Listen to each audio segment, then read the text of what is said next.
అరీన్స్ just under 5 మినిట్స్లో మనం discuss చేసుకున్నాము. సో అరీన్స్ అంటే ఏం లేదు, అరోమాటిక్ హైడ్రోకార్బన్స్ని అరీన్స్ అంటారనమాట. సో అరోమా అంటే డబుల్ బాండ్ ఉండేదాన్ని అరోమా అని చెప్తారనమాట, అరీన్స్ అని చెప్తారు. So alternate single and double bond ఉండాలన్నమాట అరోమాటిక్ హైడ్రోకార్బన్స్లో. It should contain alternate single and double bond. Aromatic కాంపౌండ్స్ని మనం బెంజియాయిడ్స్ అండ్ నాన్ బెంజియాయిడ్స్ లాగా క్లాసిఫై చేస్తాము. బెంజిన్ రింగ్ ఉంటే బెంజియాయిడ్స్, నాన్ బెంజిన్ రింగ్ ఉంటే నాన్ బెంజియాయిడ్స్. ఏంది ఇక్కడ సిమిలర్గానే ఉంది కదా అంటే ఇక్కడ చూడండి, దీన్ని కౌంట్ చేయండి 1 2 3 4 5 6 7. బెంజిన్ అంటే ఏంది 6 కార్బన్స్ ఉండాలి, కానీ ఇక్కడ 7 లేకపోతే 5 అట్లా ఉంటాయి అనమాట. అజులిన్ ఇది వచ్చేసి ట్రోపోలిన్ అనమాట. అంటే నాన్ బెంజాయిడ్ కాంపౌండ్స్ చూసే బెంజిన్ లాగే కనిపిస్తాయి, కానీ కార్బన్స్ ఎంచుకోండి మీరు. ఇంకా డీలోకలైజేషన్ ఆఫ్ 5 ఎలక్ట్రాన్స్ ఉన్నాయా లేవా అవి కూడా చూసుకోవాలి. దెన్ బెంజిన్ C6H6 అనమాట. ఇది 1825లో మైకల్ ఫారడే ఐసోలేట్ చేశారు. Benzene was isolated by Michael Faraday in 1825. Benzene అనేది మోస్ట్ స్టేబుల్ అనమాట. 1865లో ఆగస్ట్ టెక్యులే గేవ్ బెంజిన్ స్ట్రక్చర్. అంటే బెంజిన్ ఇప్పుడు చదువుకుంటాం కదా, ఇట్లా ఉండి 6 కార్బన్ డీలోకలైజేషన్ ఆఫ్ 5 ఎలక్ట్రాన్స్ అనేవి ఉంటాయి. 1865లో ఆగస్ట్ టెక్యులే స్ట్రక్చర్ ఇచ్చినాడు. డబల్ బాండ్స్ ఉంటాయి కదా బెంజిన్లో, అంటే డీలోకలైజేషన్ ఆఫ్ 5 ఎలక్ట్రాన్స్ ఉంటాయి కదా, అది బెంజిన్ని మోర్ స్టేబుల్ చేస్తుంది అనమాట. రిజోనెన్స్ జరుగుతుంది, దానివల్లనే బెంజిన్ అనేది మోస్ట్ స్టేబుల్. ఓకే, ఒక కాంపౌండ్ అరోమాటిక్ అని ఎట్లా చెప్తాము? ప్లేనార్ ఉండాలి కాంపౌండ్ అంటే.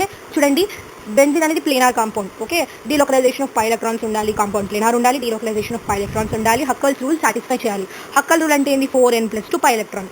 ఓకే, n అంటే ఏంది? ఇంటీజర్ అనమాట. n 1 ఉంటే 1 రింగ్, 2 రింగ్లో n 2 ఉంటుంది, 3 రింగ్లో n 3 ఉంటుంది. బెంజిన్ 1 రింగే ఉంది కదా, సో n వాల్యూ ఏం సబ్స్టిట్యూట్ చేస్తారు? 1. 4n+2 5 ఎలక్ట్రాన్, 4 × 1+2 6 ఎలక్ట్రాన్ అంటే సాటిస్ఫై చేస్తుంది. అర్థమవుతుందా? Yes. Benzene preparation, cyclic polymerization. ఇప్పుడు చూడండి, 3 moles ఆఫ్ ఈథేన్ని నేను రెడ్ హాట్ ఐరన్ ట్యూబ్ ఉండే దాంట్లో పంపించిన అనమాట. రెడ్ హాట్ ఐరన్ ట్యూబ్ దాని నుంచి పంపించినప్పుడు ఏమవుతుందంటే బెంజిన్ ఫామ్ అవుతుంది. Next, from sodium salt of benzoic acid from the soda lime అనమాట. ఓకేనా? సో ఇక్కడ బెంజిన్కి COO ఇంకా NaOH COతో రియాక్ట్ చేసినప్పుడు బెంజిన్ ఫామ్ అవుతుంది. ఓకే, ఆ రియాక్షన్ ఏమంటారు? Sodium salt of benzoic acid in soda lime. Done. Okay, phenol అంటే ఏంది? బెంజిన్ కోహెచ్. ఫినాల్ ఎప్పుడైతే దీన్ని జింక్ డస్ట్తో రియాక్ట్ చేస్తాను, in the presence of heat benzene form అవుతుంది. Phenol in the presence of zinc dust, when I heat it form benzene. Then physical properties చూస్తే arenes non polar molecules అనమాట. ఇవి non polar, colourless ఉంటాయి, కానీ characteristic smell ఉంటుంది అనమాట దీనికి, అంటే అరోమా.